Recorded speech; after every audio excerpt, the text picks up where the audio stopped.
Sick. We're live, man. Where at in Montana are you? Right on. Western Montana, southwest corner. Southwest corner. Good. Yep. I love it how you don't give me a town or city. Let's keep it that way. I like That's it. all right. I Yeah. like it, man. I appreciate you coming on. Yeah. Been Thanks for wanting to having do me. this. Yeah, absolutely. I've been wanting to do this for a while, and the time just seemed right. So thanks for making some time, and this will be fun. Yeah, absolutely. What was your upbringing like? I know you're fifth or sixth generation Montanan, right? Yeah, yeah, the line gets muddled there. I mean, everybody claims these multi-generations. Uh-huh. Montana's been around for only so many years too. So, Yep. yeah, fifth around oh, what is it? That's 1862. The Homesteading Act was enacted by Abraham Lincoln, and my family came right around then, right tail end, probably late 1800s or so. Really cool. Have Yeah, you yep, ever lived anywhere else? yes, yep, Where? yeah. I've lived kind of all over the place, actually. My mom was finishing up. She's a nurse anesthetist. So she was doing a bunch of different schooling and stuff. So we lived up outside of Fairbanks, Alaska. So we used to live up there. We lived there for a year or so. I've lived other places, but we've always come back to Montana. It's kind of the case. And then after high school, of course, um, yeah, I just left right away. I went lived over in Erie, Pennsylvania for a year. I lived overseas in Norway for a year. Gained my citizenship over there, and kind of used that as my home base to just kind of travel around to a lot of places. So spent time in Murmansk. It's the most northern city in Russia. So I spent a lot of time up there in Siberia, going through drug rehab centers and prisons, and yeah, kind of all over. I was in India, northern India, lived there for a while up in the Kuman Valley, up in the very far north. Um, yeah, spent time in while I was there too. Obviously, I was living in Norway, but spent time Sweden, Latvia, Ukraine kind of areas and stuff. So kind of That's been all over, really. that's fun. I was not expecting that. So you're like extremely Yeah. cultured. You've seen Oh, I don't know about oh, that, I mean, you've seen a little bit of everything though. You see how the but I world have. works. Yep. Yeah. Yeah, I was very fortunate in that year or so of travel, a little over a year. I got to go pretty much every place I wanted to go, other than I'd like to see New Zealand someday, but I'm not too hung up on really being anywhere else other than Montana right now. So Yeah, good on you. yeah, Even though it sucks here, right? yeah, exactly. Yeah, we'll just keep it that Yeah, way. I agree. That's really cool. How'd you meet your wife? We met at Bible college, so it's Where was kind of that at? a unusual story. It's in Bozeman. Okay. Yeah, so Montana Bible College. It used to be in Bozeman. I think they moved over to Billings now, actually. I was doing an outdoor discipleship degree there, so I was kind of just taking off, honestly. I mean, we were doing a lot of rock climbing, canoeing classes, different climbing certifications. That kind of got me into high ropes and angles, and that kind of eventually led into firefighting and stuff too. But yeah, we met there going, she was doing a 1 year college, I was doing a 4 year degree after my year overseas, and came back and ring by spring, they say in Bible college, and it happened. So it was about, I mean, we dated for 2 or 3 months, is all, and then asked her to marry me. And then another 3 months later, we got married. So it was all within a year. Everything happened. Been married 8 years this fall. So Well, congratulations. Talk to me more about thank that you. because you don't see that Yeah. or hear that at all anymore. No, especially with younger people. Yeah, Right. it seems to be a fading thing, and if it does happen, it's kind of a flash in the pan kind of deal. Mm-hmm. Yeah, I don't know. Just I was very intentional. I had been I don't know what to call myself, a fool, I guess, just through high school and early college and things. Just a young man being a Yep. fool, Mm-hmm. as we can all relate to. So, yeah,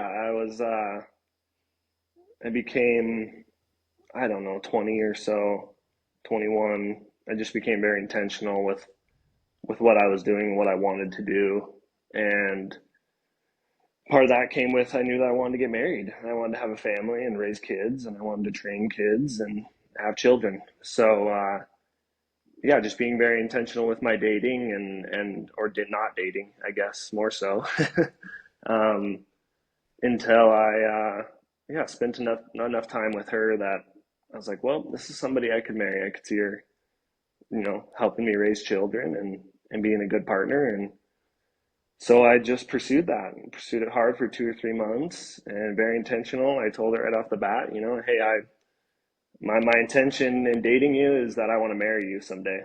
So I want you to know that up front. And that was our first date. And I was like, well, I just Heck because we were yeah. at Bible college, so we were in a very different atmosphere. So we spent all day together in groups, and we went out and we fished in groups, and so it was really just like a friend atmosphere for 2 or 3 months before I ever even pursued her in any way. So yeah, I guess that was just kind of the intention, and it led to being very serious in our decisions and not wasting time and things like that. So Was she receptive to that right off the get, or was she kind of like, man, this guy's kind of hot off the press? Like, he's a what's little his too deal? forward, isn't he? Yeah. Yeah, no, she was very receptive. She admired it a lot, I think, and I guess we'd have to ask her really, but Yeah. yeah, she felt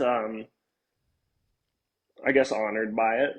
That hey, I don't want to dick around really, I don't want to play games. I'm more intentional with this, serious about this, and she hadn't really seen that or had that before, and I had never done that before, obviously either. So it was really new to both of us, but I think it's um, something that I think the younger guys us can kind of relate to is just the mess that it can be finding a spouse or finding a partner or just dating in general. Hmm. It can be hard. So Yeah. so I think she appreciated it, but yeah. Yeah, that's really cool, man. Because I've been to a couple Tinder weddings, and Oh yeah, yeah, definitely. everybody's happy and shit. Like it's all good. Yeah. But it's a little strange, and I'm proud of, that's a great story. I'm proud of my story. I met my wife on a flight. I was the last person to sit down on the Yeah, plane and sweet. just kind of hit it That's off. So cool. I'm happy with kind of how That's cool. our situation played out. But not that there's anything wrong with the Tinder thing. I mean, it's 2024, I suppose. But Yeah. it's Yeah. always fun when you hear a good story about how somebody met, and especially with you guys, man. That's pretty old school, and it's really It is neat. pretty old school. It's Yeah. very old school. Yeah, really, really old Yeah. school. Yep. Yeah. Yeah. Yeah, it's a little, I guess, dated, but yeah, there's nothing new under the sun though either. So I Very think true. there's a good reason why it can work, I guess. Again, I can see where it can fail as well, but it's how my grandparents met too, right before war. And my grandpa was a Marine, went off to Okinawa, and he was wanting to get married. I guess very intentional, and I think it's obviously a lot of the part of the men and or the boys, whatever you want to call them at their stage. It's that culture is really up to us and how we dictate that. I really feel that way, and yeah, I think it's just kind of important.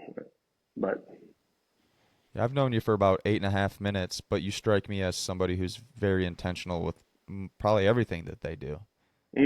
I try to be. I mean, Yeah, obviously, we all fail. It's all of course. can be a yeah, but yeah, I definitely I tried to be. I think that happened. I was 18 or 19 or so. I was down in the Virgin Islands. I got stung by a scorpion, and I developed pancreatitis from that, and I almost died. It was in a third world hospital. Hurricane, I think it was Oh, Hurricane Irene hit the island right when that happened, and I was super super sick. I was puking up my stomach lining. I was puking up blood. whoa. And they put me on an IV drip. They gave me morphine, overdosed me on morphine. I passed out. I woke up in this hospital. I was on it was a wooden table. I woke up on this wooden table like 6 hours later. The IV tube was completely drained, and it was sucking my blood back out. Oh, And I guess that's a little more detail than needs to be said, but that really gave me a different perspective on a lot of things. I've had near death experiences before, just growing up in Northeast Montana, and I've been in car accidents and I've almost been shot and kind of some crazy stuff. But for some reason, that one really um, yeah, man, it just made me realize how short all this is. And 18, 19, 16, 2 years old, 85, whatever your age, it doesn't matter. You can go anytime, any reason, instantly. And so yeah, I think intentionality kind of rose from that, whether that's a trauma response or or it's something good. And I see it as something very good, and channeling it in that direction and in that way to be intentional. And I kind of came out of that as an 18, 19-year old young boy, or old boy, young man. And that's just kind of how I took forward with my life from there. Blessing and a curse, so to speak, probably. Yeah, absolutely. Yeah, I mean, I still struggle with health stuff with it, and How did you working through get different stung? diets and Were you messing around, or was it just total freak accident, or what? total freak accident. I mean, I was kind of What were you both, I doing? guess, but uh, my mom, like I was telling you earlier, she's an anesthesiologist. So she had done locums, and she would kind of do odd places, kind of out, just for the sake of being able to take family with, and we can go and I can do some work, and you guys can. Where I got Patty certified while I was there, I got to do a bunch of fun stuff. I was very, very blessed in that area. And yeah, anyways, so me and one of my buddies, we were just rock climbing on some of the coastal areas around there, and it's mostly volcanic rock. And we were, anyways, doing some climbing on some shore stuff. You drop into the water, it's really cool, super fun, whatever. Really Instagram worthy stuff, I guess. This was 2011 or 10, so really before then. But um, yeah, we were just climbing around, and I remember we got done, and my hands were just scraped up really bad. We were climbing those salt water, so I didn't really think, honestly, didn't think much of it. And then I noticed in my hand just this one little prick, and we were at dinner that night, and all the veins in my arm just turned bright red up to my shoulder. So you And then didn't it, even know. no, no, I didn't like actually know that I was stung. We didn't put that together till Oh later. gosh.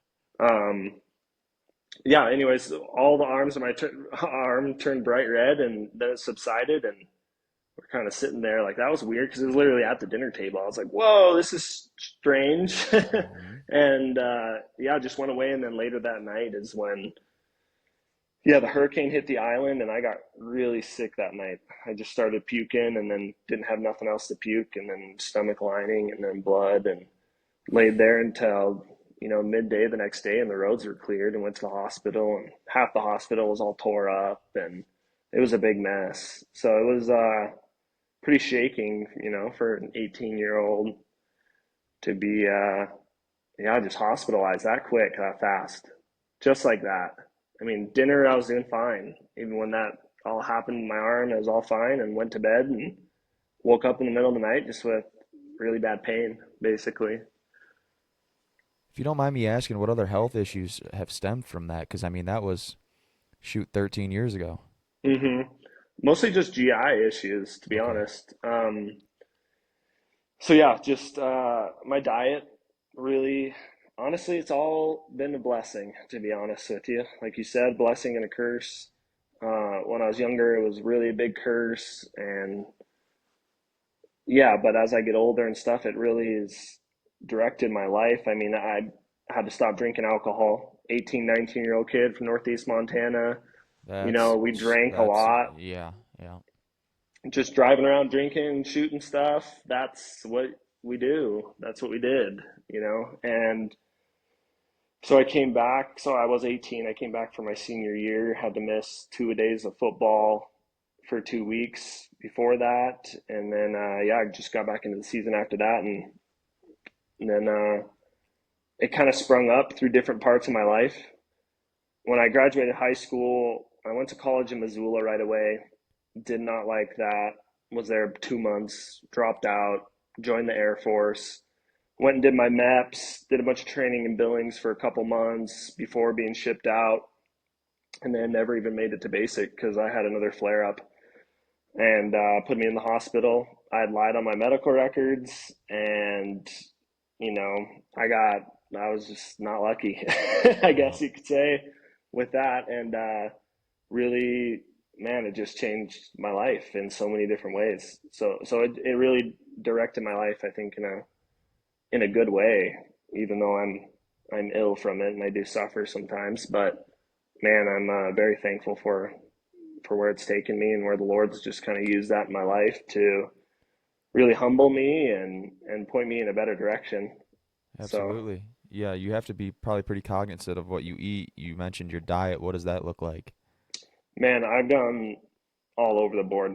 I've done it all from being a vegan for a couple months to a carnivore diet, and I'm more carnivore than anything. So it's just kind of where I landed. I would have just landed wherever, honestly, as long as I would have been able to function well and provide and support my family well.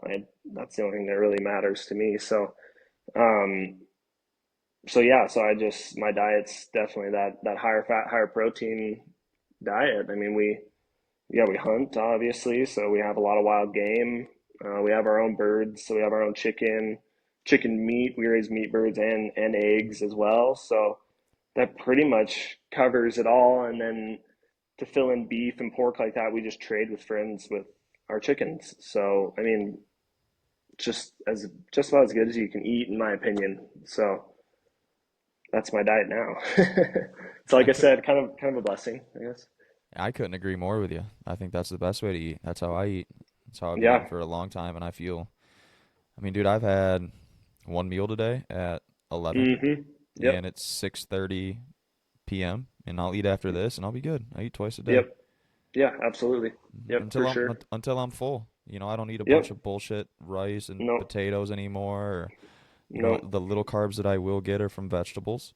Mm-hmm. Maybe a little bit of fruit with those sugars. That makes my Yep. workouts feel good. But other than Yep. that, dude, I'm, elk, deer, beef, a Mm-hmm. little bit of chicken, a ton of eggs. I can crush a freaking Oh dozen eggs gosh, in a dude. day, man. I mean, We eat I've a been, lot of eggs. I've been hard boiling them. I just love hard boiled Mm-hmm. eggs. I'm a So big good. fan. A lot Yep, of salted butter. up. Yep. A lot of Lots of butter, a lot of butter. salt. Yep. A lot of good salt. Yep, get good salt. We get that Redmond salt. I know Yep. everybody kind of sees that around. That and the Us too. Celtic, I think, are kind of the top two We have that both. most people use. Yeah, nice. Which one do you like better? Actually, I'm kind of curious. I haven't had the Celtic one.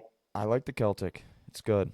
It's really good. Yeah, Yep. yeah, yeah. We'll have to try that. But yeah, that's kind of my diet. I mean, yeah, fruit in there as well and stuff. But yeah, it's been a couple of years since we've been doing this, and I'm pretty hard track on it. I don't see really any reason to change for now. So. It's funny because I've had, I don't know, probably four, five, six guests maybe almost in a row, and I've been really curious about how people are eating, and Hmm. every single guy that I've had on here has basically said the same as you and I. Yeah. Yeah. It's Isn't that it's wild? it's been incredible, and everybody feels great. Everybody's in great Hmm. shape. Nobody's bloated or feeling like crap, Yeah, that's a big and one. it's the big one. I'm really trying to push it on here. It's if you don't eat like that, I'm not saying you have to, but give it a shot. Try it for Hmm. 2 month or 2 weeks to a month and see how you feel. And people are always like, "Oh, it's so expensive." Well, it's not really because you're not eating a bunch of other bull crap. No, You're not no, buying a it's bunch really of other not. crap. Yeah. No. Yeah, that's something that's something we get from a lot of friends and stuff. Hmm. Well, you guys are set up so well for it. It's like, yeah, we've set ourselves up well for it. I will agree with that for sure. But that was intentional, and before that even, there are definitely cheap ways to do it. And you can do it cheap. So, yeah, I don't quite buy that negative portion of it that people say, but Either do I. yeah, but I do have some friends. I mean, it's more so it seems like their wives don't necessarily agree with the diet as much. Is I've kind of seen what that. it has come down to for a lot of my friends and stuff. But my wife is freaking steak and eggs for breakfast, and she's a little bit harder on like intermittent fasting and stuff. She can't handle that, but she's Hmm. got super fast metabolism, so she just burns through stuff. So I don't know. That's all, preference wise, I suppose, with fasting, especially. It's, yeah, you got to push yourself, but yeah, you gotta know what your body wants and needs as well, too, on top of it. So, Yeah, experimentation, man. That's all it is. yeah, for sure. And you're a father, right? Couple kids? 2 kids, got my third one on the way. Yeah, so we just found out Congratulations. a couple weeks ago. Thank you. Yeah, Congratulations. That's awesome. yeah, we're What pretty excited. what values and morals are you instilling in your children? How old are they? My son is going to be 4 in June, and my daughter just turned 2 in February. Okay. So 2 and 3, 2 and 4, Okay. So they're a around there. very influential age, I should Yes. say. Yep. What kind of morals and values are you raising them on? If you don't mind me Um, asking. no, that's fine. Yeah. Christian morals, I guess, is kind of the simplest way to put it that most people understand. They'll tie that in with conservative values. Well, conservative values just come from Christian values. But so, yeah, Christian values, catechizing our children, teaching them the gospel and what that means and the understanding of that and the morals that come with that as well. And I guess the most simplest way you can break that down too is 10 commandments for raising our children. And I guess it's based on moral law too. So as a lawman yourself, you know that our laws come from somewhere and stem from somewhere, and whatever values they may be, there needs to be a foundation. So those come from a foundational area, whatever that may be, and for us, those are from the Word of God, so from the Bible. And yeah, just raising my children on that to be God fearing above all else, and to honor and glorify Him. So that's their values. Good. And to be honest with you, I'm a young dad, so I don't know. This is my first time doing it, so I'm figuring it out, man. And it's hard. You're always just second guessing yourself, or it's just with life, with anything. You want to do the right thing, you want to make the right decisions, you want to travel the right path, I guess is the way to put it. And yeah, so we're just figuring it out. And I thank Lord I have a good partner. So Yeah, that that's makes a a world of huge part. difference. Yeah, it Yes. does for sure. Yeah. Just make sure to give yourself grace. I'm not a father yet, but like you said, you've never done this before. Yeah, You absolutely. can't be too hard on It's yourself. it's super easy to just get hard on yourself or get hard on your kids, Right. and I mean, and again, they're just doing it too. It's their first time, and Yeah. they're, It's very true. they're figuring it out, and it's just caused me to realize what I'm doing with my tongue, my anger, um, my response, I'm very prone to respond or to react and not respond, if that Mm, makes sense. yes. I'm yeah, you can just get that way. We run our own business. We're very busy in general. We try to bring our children in with that, but life gets crazy, as everybody knows. And then you have little toddlers and things running around making noises and breaking stuff and making messes and etc.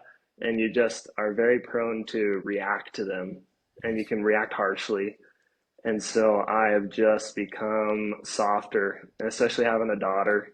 And I'm sure you've heard this from Yes, I from other have. dads and stuff too. But man, it's true. It's crazy. I did. Yeah, I've heard it so many times. I feel like too from people. But man, it is. I guess the best way to describe it is it makes you have a tougher skin but a softer heart. Mm, So just it makes you tough and vulnerable, or it makes you tough and being able to handle situations, etc. But but there's a gentleness that comes with it with that as well, and that's something I've really just, man, I love. I really do. I just becoming a little bit more gentle guy in general. I've always ran with a rougher crowd, and I've always, I don't know. Yeah. Uh, I don't know where I'm going with that, but I it's a think good process. I think I know. I think I know because as biased and hopeful as I am to be like, oh, I want to have a boy. Yeah, A young daughter would probably do me a heck of a lot of good. yeah, you'll get the right one, whichever one it's supposed to be Yeah. first. Yeah, Yep. absolutely. 10 Yeah, toes, 10 fingers, and I'm yeah, happy regardless, man. absolutely, absolutely for sure. Really fun. Hey, what does simple living mean to you? Because I know Mm, that's your brand. So, what does that look yeah, like? man, it's not off grid, no connection, holistic eating. It's not that to us. It's um, living a simple, quiet life and working with your hands, keeping to yourself, and not making unnecessary riffs or as the best that you can to yourself, live in quiet and peace and harmony.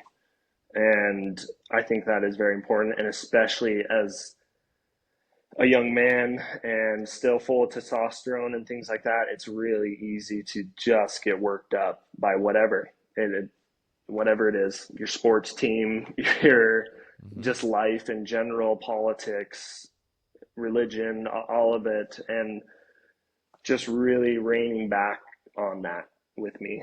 And I find that in scripture too. It tells us to live that way. It tells us to live a simple life essentially. Mm-hmm. And so that is our goal. It's to, and it's not necessarily even falling into like the minimalistic camp or, you know, anything like that. We're not necessarily minimalists. I mean, we have TVs in our office, we have a TV in our house, and it's like we shop at Costco sometimes, and like I think there's just that misconception that that's what simple living Montana is. You need to be off grid, you need to be whatever your stereotype is to fall into this simple life, but really I think it's just keep it simple, stupid. Again, it just ends up just overcomplicating it, trying to even describe it. It's just yeah, we are paring down the things that we use and that we have, and we live in a tiny home and all of those things, but those were just byproducts of where we wanted to be and where we wanted to go. So I think that is simple living Montana, or simple living, just wanting to live a simple life.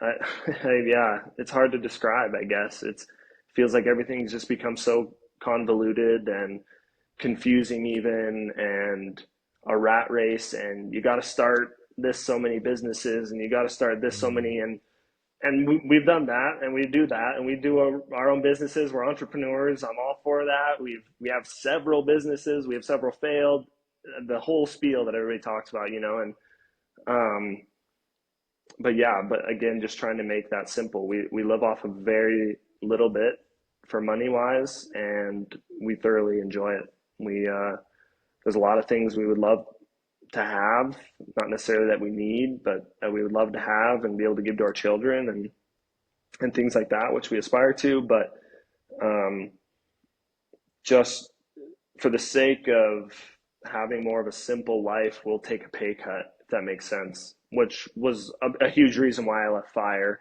and a structural job, which is very structured Mm-hmm. and a very good job and good pay, and really just kind of most guys especially look at it like it's a dream job, and it really was for me too, as I pursued that for years. But it made things very unsimple, if that makes sense, as far Oh, as it does. relationships, as far as trauma, as far as, man, just all sorts of different things stack up. And we ended up, kind of the start of this, we read a book. It's by, I'm going to butcher his name, I think it's R.C. Wiley. It's called The House and the War for the Cosmos. And in that book, right at the beginning, first chapter, he talks about how it was like 80-90% of Americans before the Industrial Revolution, they all own their own business.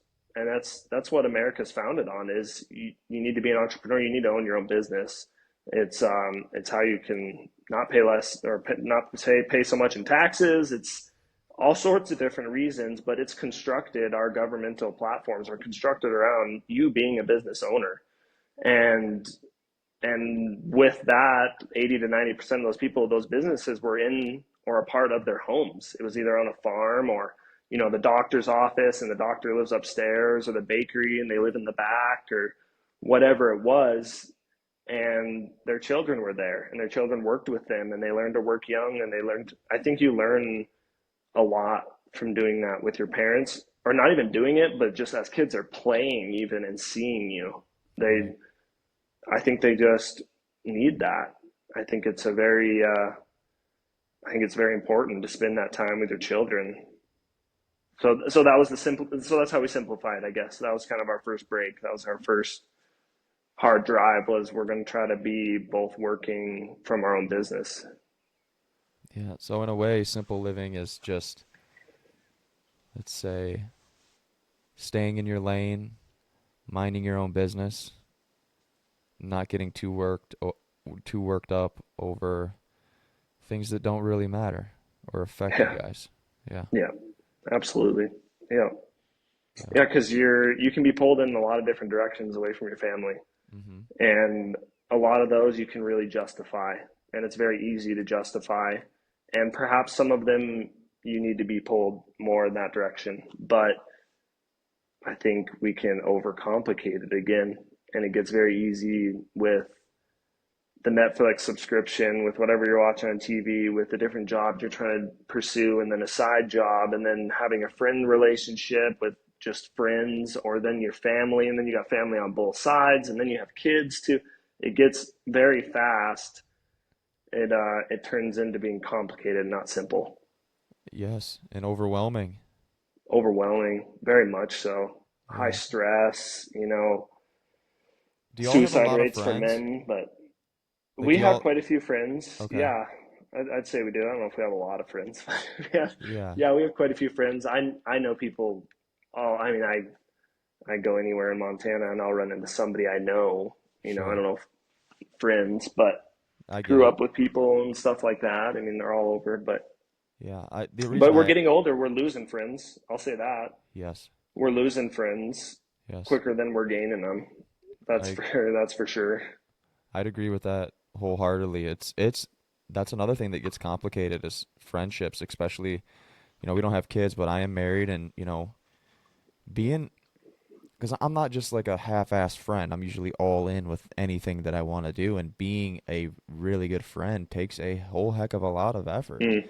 Mm-hmm. and time and conversations. Like my phone will ring, and sometimes I just have to simply blow people off because Yeah. I know that that's not a hey, how's it going? All right, see you later. That's a Yeah. 45 to 60-minute conversation Oh yeah. that I Yep. just simply don't have time in my life to dive into at that time.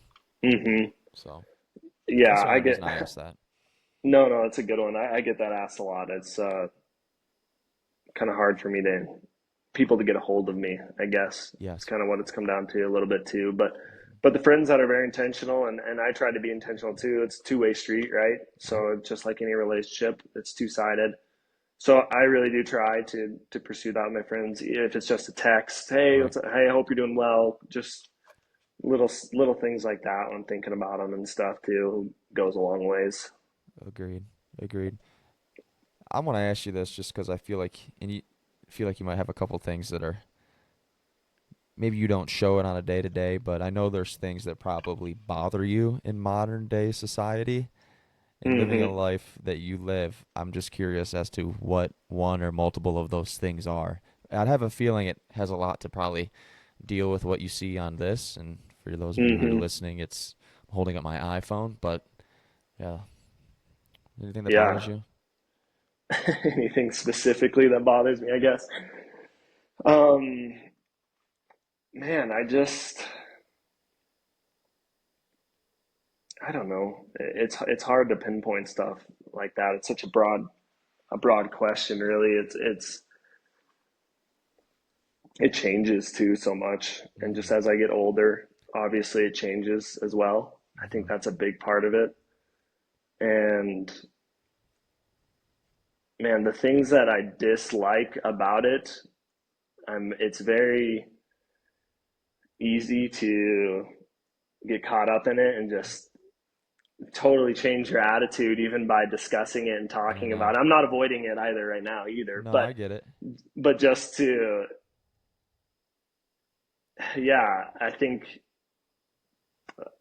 man, the best way I can explain it is these specific things that bother me are things that bother me that's going on with our children or with public schooling or just different laws that are being enacted, things like that, that I feel like are big threats to just us as Americans, but specifically religious freedoms as well. So it all ties in. It's all connected. It's all intertwined in our foundations of our Constitution and throughout the Bible as well. Um, just that we live in a fallen world, and it's just people are people, Yeah. and people are very quick, and I am as well, and I've been toning it back on my comments on Instagram and just getting involved in stuff too much. It is, again, it goes back to that controlling my tongue. Yes. And when I can control my tongue and what I'm talking, speaking life or death over people, or into situations, is that I know for a fact that it's better for me just to not talk Yeah.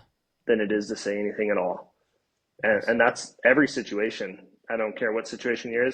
It's just better to shut up and keep it simple. And you just keep it simple that way. It's just, you have something to say, well, probably just be quiet for the most part. I mean, it really is too. And that helps with all those different things. Like I was talking about, like public schooling is a really big one for me. Um, I'm really, the more and more I learn about it and become educated about it, the more realistic it becomes for me and my wife to do it. And I really believe for anybody to. You have one kid, 8 kids, 10 kids, you're single mom, single dad, that I really believe that there is a way that you can be spending more time with your children than the government school can and should be. And I know that's hard, especially when you're talking about single parents and stuff. And I don't know that situation. And I man, those people, my heart really goes out to those people that are single parents, because man, that's hard. So I can't speak too much into that area really, but the more I am again getting educated by it, it's just culture shifting as well, and a lot more people are starting to do it, and there's just a lot more opportunities and people to help you, and etc. So it's not the same as it was 50 years ago trying to homeschool your kid.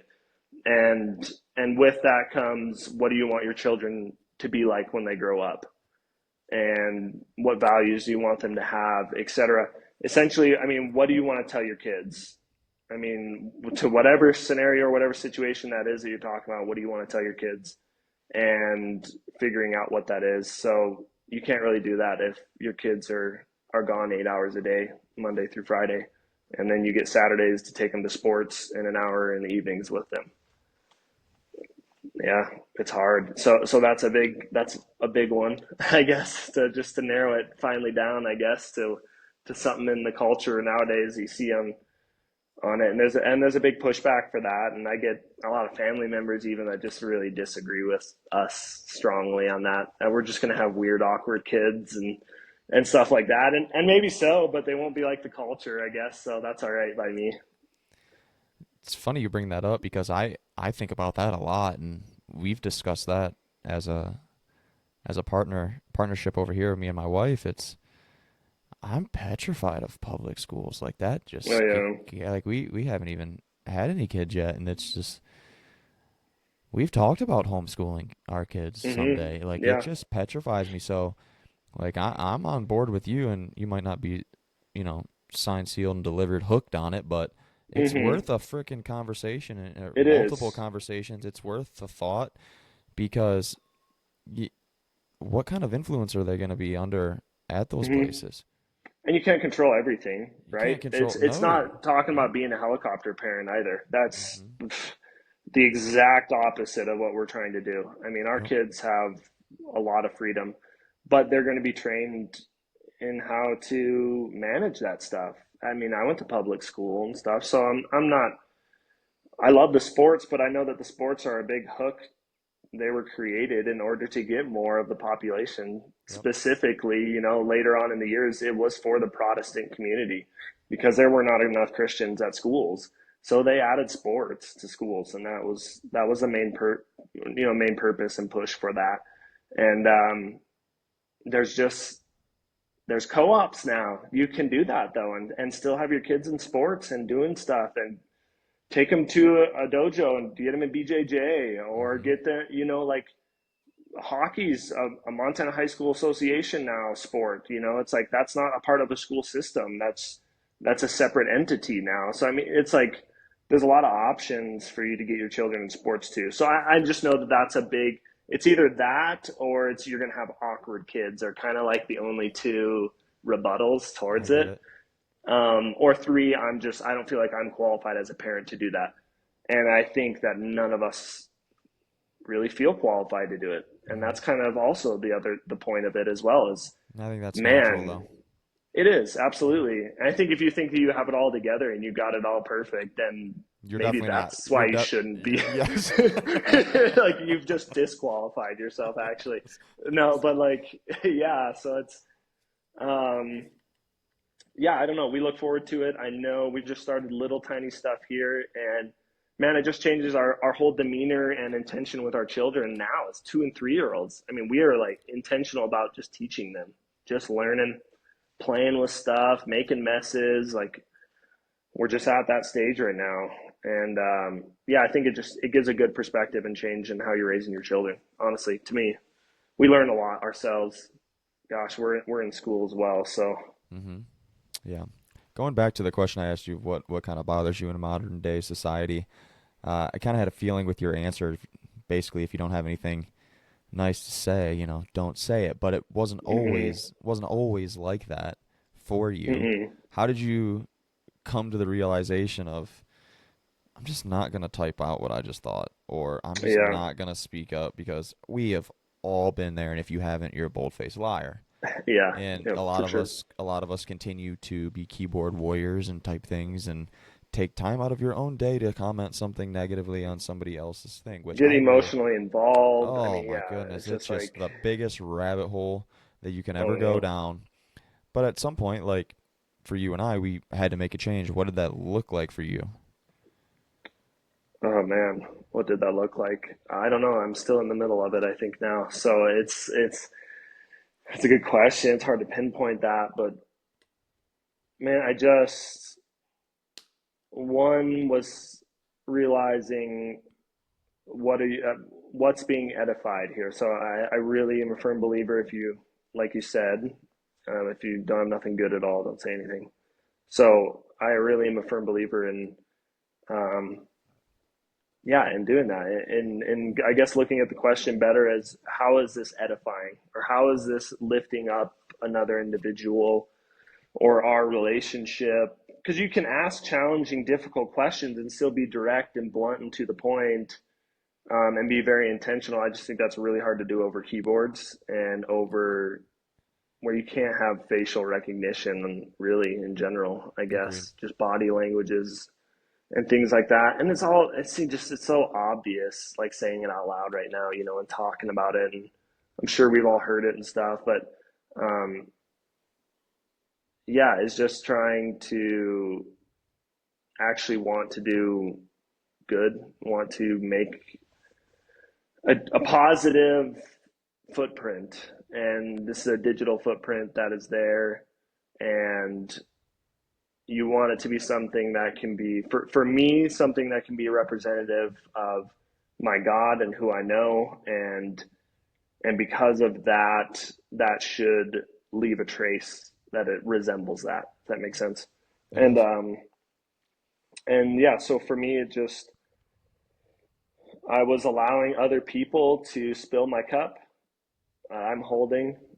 That's a weird analogy. Like if I have my cup full of water here, right, and I can either allow some random person, some random stranger to spill my cup, or I can hold my cup and keep it away from individuals like that. Hmm. And I don't think that's just keeping yourself reclused or away from the culture or away from the people or um, yeah, just being separated from it. I think it's still being in it, but not of it.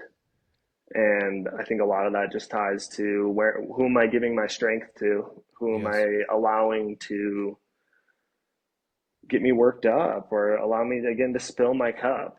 And so I think that was just a big conviction for me. It was, for one, how is this edifying? Well, it's not. It's not edifying them. It's not edifying me. Two, it's non-relationable. It's, if that's even a word. Is that a word? I don't We'll know, roll but with it. we'll roll with it. And but yeah, but wanting to have that intention and really, and especially as my platform grows and it's Montana, it's a very small community.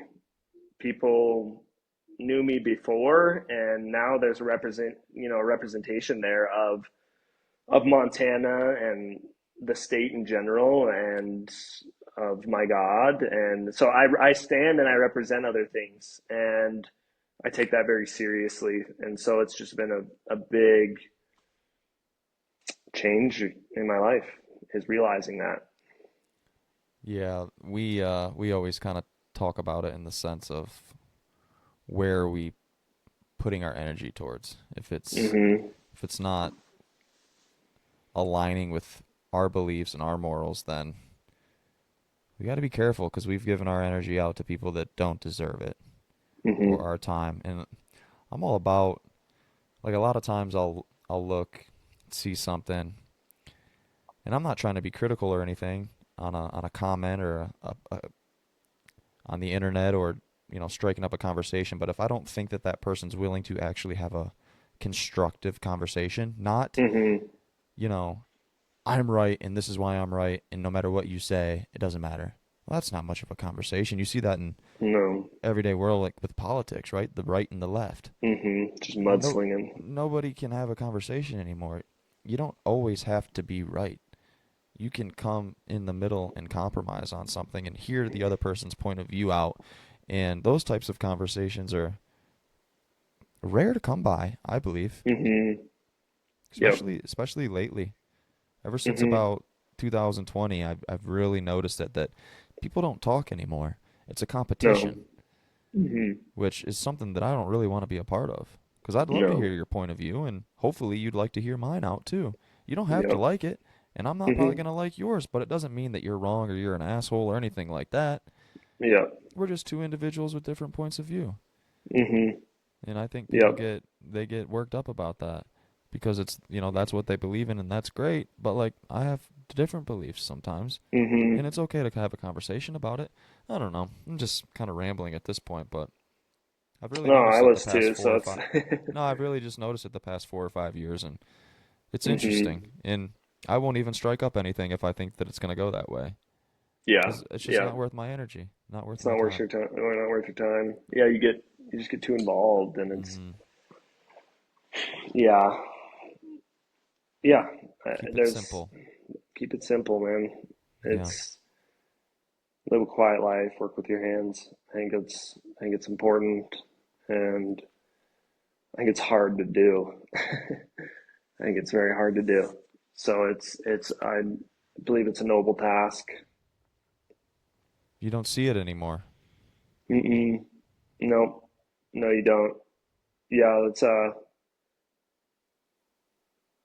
yeah, I don't know what it is, what the lack there is, or the disconnect. It's it's a disconnect to just really thinking that other people are still people and they Yeah. hold a different view than you.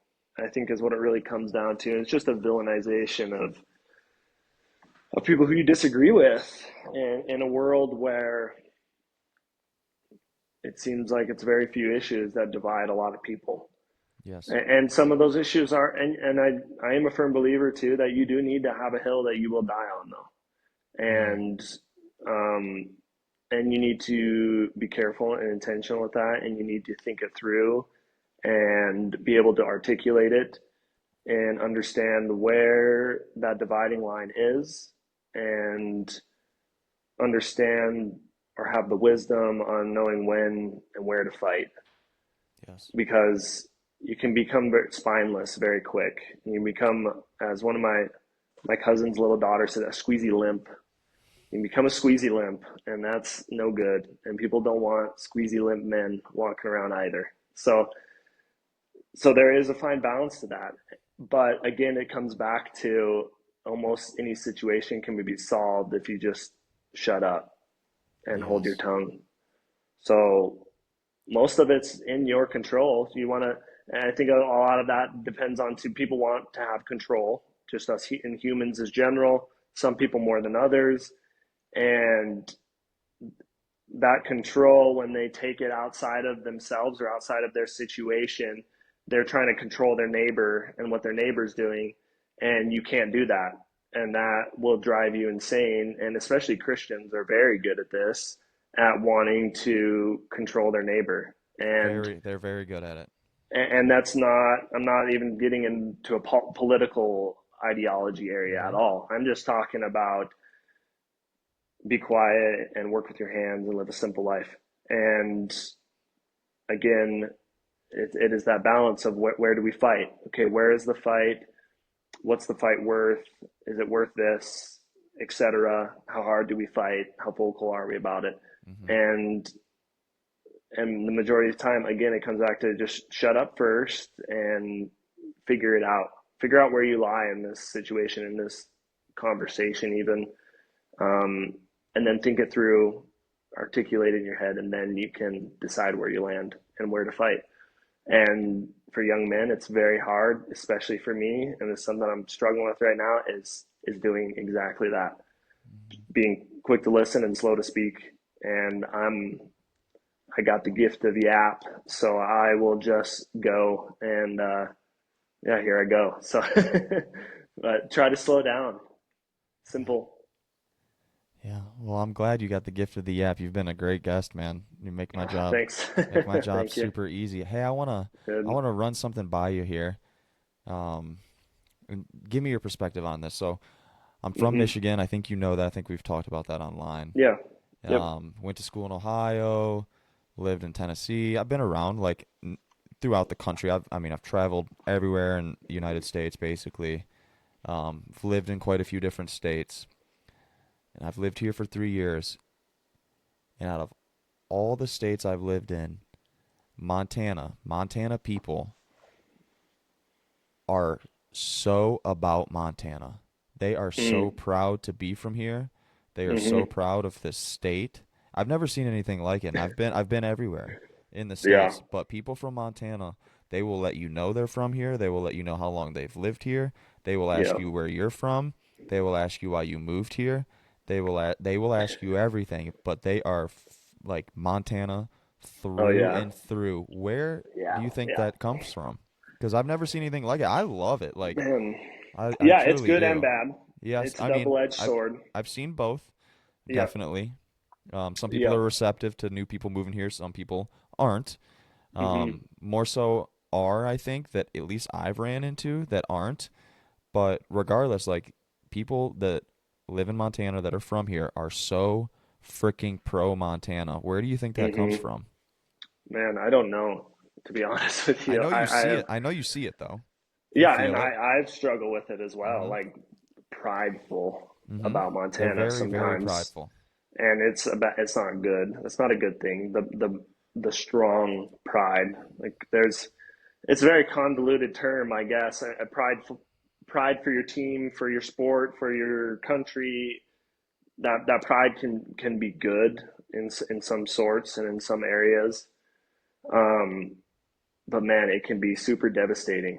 And again, I think it all toils back to giving your cup to other people. Gosh, I don't know Yeah. why we keep using that analogy, but allowing people to influence your emotions and your mental state and your goals and what you have. I mean, I'm, in my bio it used to say fifth and sixth generation. I've taken that out just because who cares?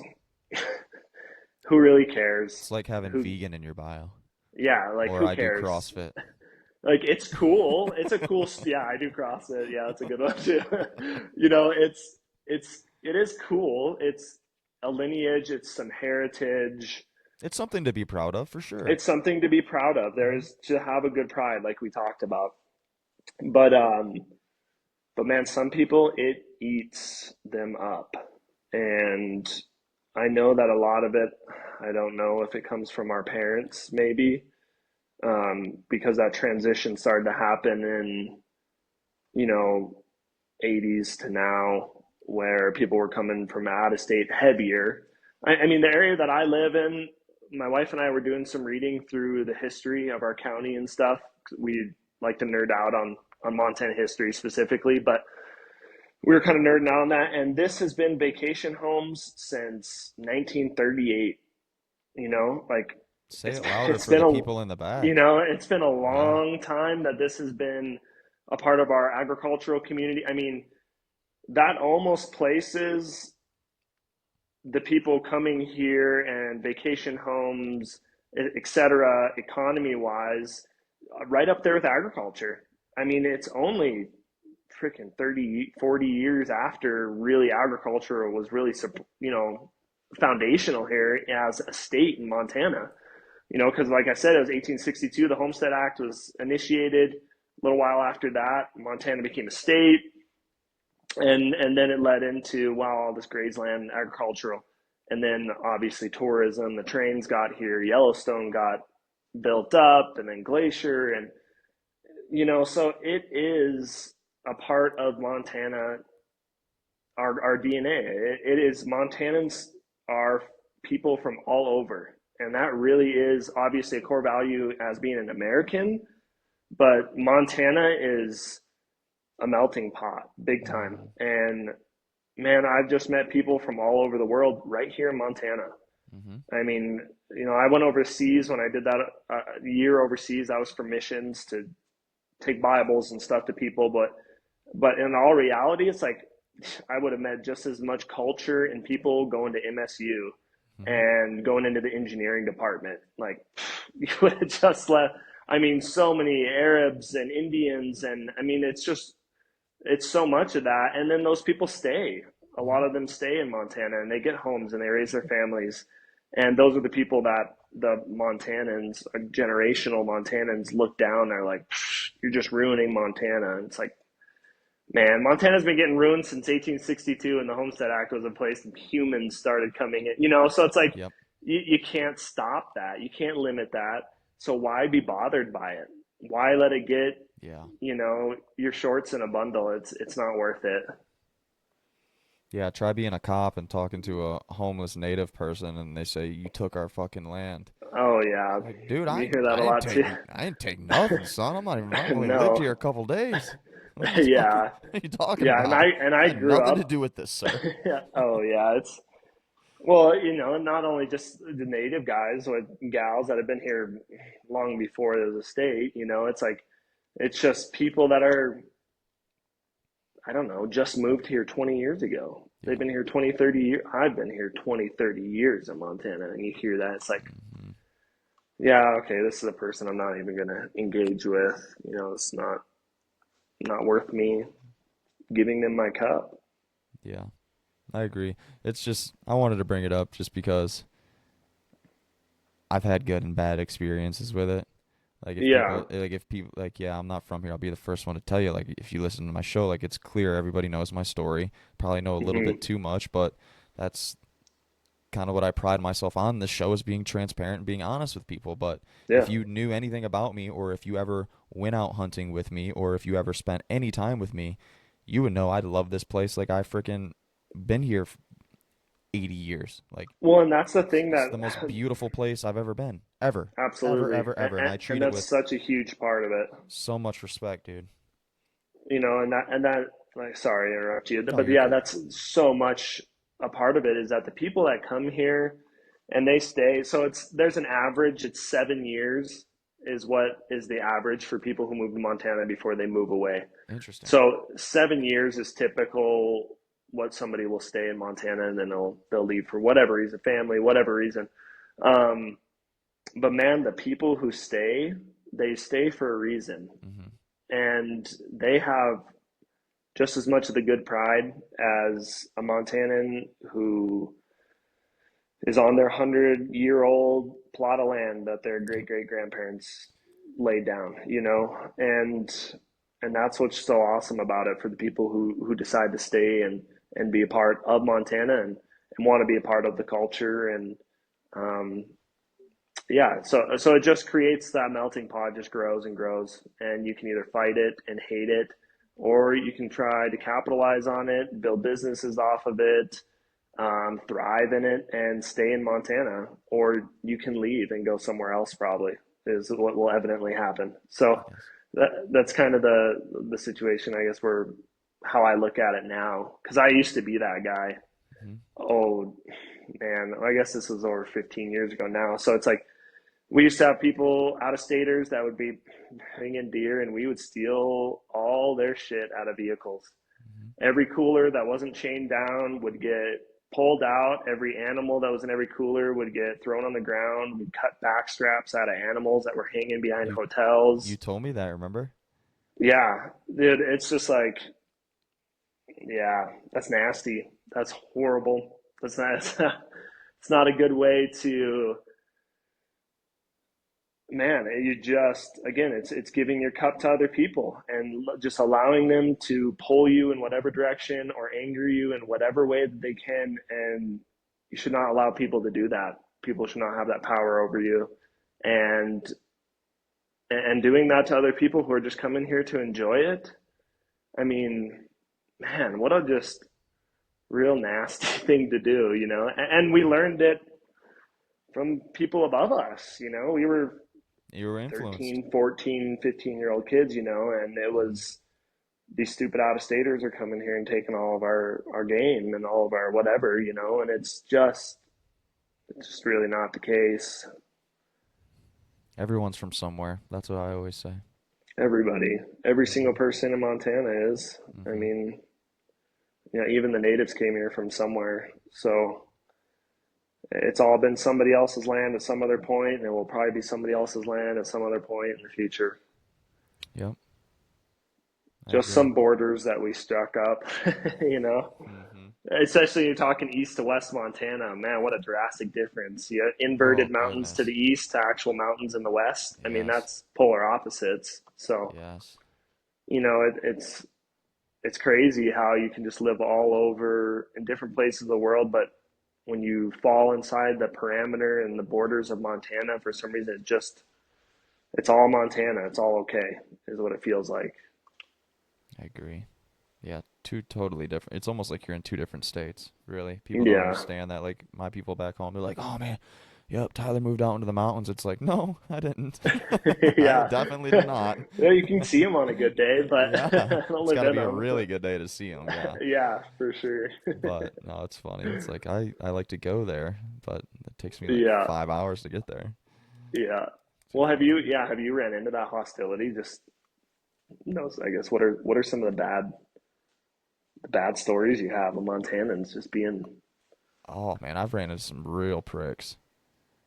Yeah. oh, I just, yeah, see, Like those are, I had a guy, Marcus, I had a guy where and it's really kind of showed its head, so to speak, after I become a little bit successful in here in the mountains, or I should say mm-hmm. out here in the mountains with Yeah, hunting and stuff.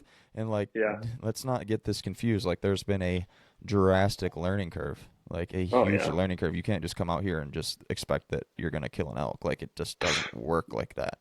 No. And I knew that, thankfully. Thank goodness I knew that. I found that out real quick. Very, very Mm-hmm. quick. And it's a lot Mm-hmm. of work.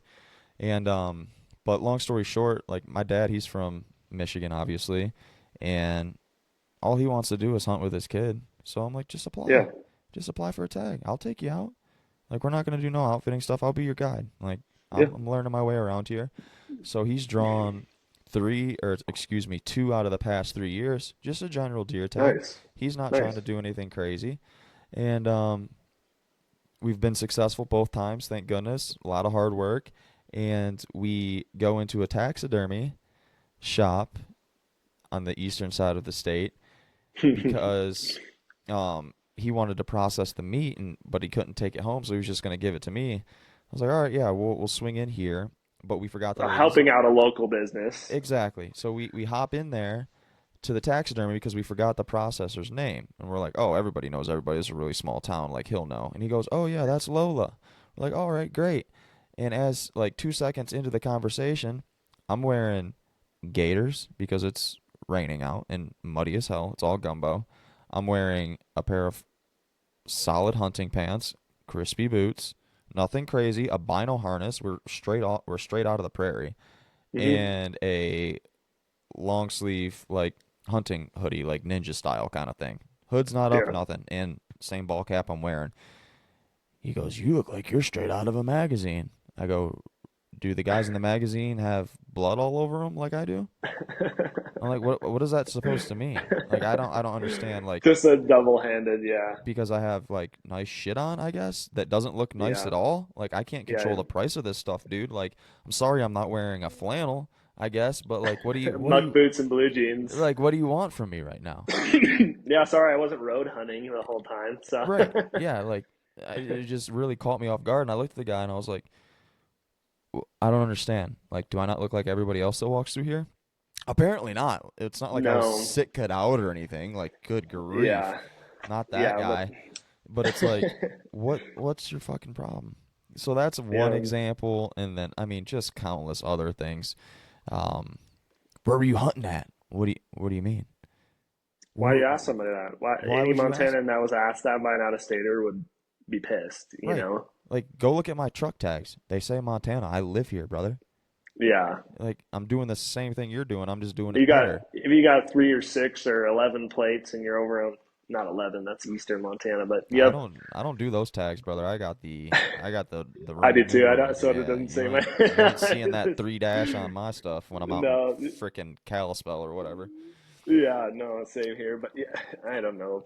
Again, it's I don't get too worked up about it. It's just no, you can't. because I know what I do. I know how I Hmm. am out here. I know the values that I have. I'm the guy where if I get something and you want to know where I got it, I'll send you a pin. I don't care. I don't own the land. Hmm. Go ahead, have Yeah, fun. good luck getting it then when Good, you get go there. for it. Go for Like, it. Because you ain't gonna like the really? spots. You ain't gonna like the spots I'm going to, dude. No, You are no, not gonna like definitely them. not.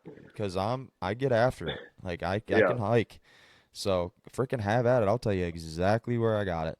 Exactly. yeah, yeah. You can freaking have at it, She's brother. up there. You can have this one. Yeah. Yeah, But exactly. Because just the little majority stuff of the like people, that. It's whatever. But yeah, and yeah, it get really easy to not hold my tongue, I yeah. guess. But those people, like Yeah, again, if you were to come out with me, you'd be like, oh, he's real. He gets it. yeah, He's doing it the right way. yeah. He's doing it And the I'd right love to way. have you. I'd love to have you come over. Love to come Come over. over, come over here sometime. I'd love to go spend a day or two in the backcountry or just even hiking around here and Would love to. try to get something and film some content or Would whatever, you know. would love I think to. it'd be awesome. I'll take you to my spots. So, You get over here, I'll share everything I got with you, man. right Everything. on. Be a Yep. lot of fun. Listen, I'm gonna let you Yeah. slide, dude. Minute oh 08. I'm just over time. I want to be respectful. We'll talk a little bit Right off on, air man. too. Yep. But this was a lot of fun, man. Where can people find you, Marcus? YouTube is kind of our main push. That's where we're going for our monetization there. We're trying to make a business out of it. So that's our main thing is Simple Living Montana. You're gonna find that on YouTube, Instagram. I guess we kind of mess with TikTok a little bit, but we're Oh, not really shame on active you. there. Yeah, Shame on shame, you. Get shame. out of here. Shame, shame for sure. I downloaded it the day before they started moved it up into Congress and stuff. So I was like, whatever. I don't, dude. 2 platforms is enough for me, anyways. Yeah, So, gets anyways, tough. yeah. YouTube, Simple Living Montana. Perfect, man. Awesome. I appreciate the hell out of it. This was a lot of fun. I And really thank you a enjoyed it. lot. I really appreciate it as well. Absolutely, man. Stay on the line. I'll get you out of here. Will do.